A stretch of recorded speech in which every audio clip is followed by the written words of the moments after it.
He taught millions how to stand up in the face of chaos. He built a philosophy around one core idea, that meaning isn't found in comfort, it's forged in struggle.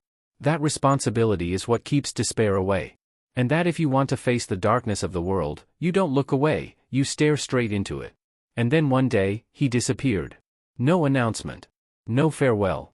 Just silence, from one of the most recognizable voices on the planet. Jordan Peterson had spent decades helping others confront suffering. From addiction to grief to purposelessness, he guided people through their lowest moments.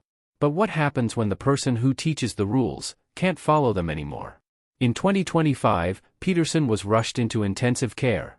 For weeks, he couldn't even speak to his family. The man whose words held millions together lost his own voice. But this story didn't start in a hospital. It began in a small town in Alberta, where a quiet kid grew up surrounded by books. Ideas about ideology, suffering, and human nature consumed him early. He studied political science, then psychology, searching for answers to a deeper question: why do people fall into chaos even when they think they're doing good? That question shaped his life. He became a Harvard professor, then a clinical psychologist, then a public intellectual. His book 12 Rules for Life sold millions of copies. His lectures reached global audiences. For many, he became a guide through confusion. But influence comes at a cost. Behind the scenes, his life was under pressure, relentless work, global scrutiny, and personal crisis. His wife was battling cancer. His health began to collapse. What started as prescribed medication turned into a devastating dependency. He was eventually placed into a medically induced coma during a desperate attempt to recover. He survived, but not unchanged. And just as he began rebuilding, another crisis hit. In 2025, after exposure to toxic mold, his immune system spiraled into chaos.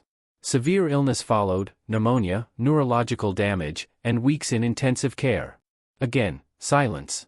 So here's the real question. What do you do when the very tools that built your life stop working? Peterson's philosophy emphasized discipline, responsibility, and meaning through suffering. But this wasn't theoretical anymore.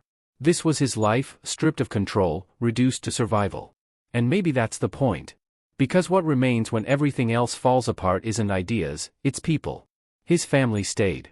His daughter showed up every day. His wife, who fought her own battle, stood beside him.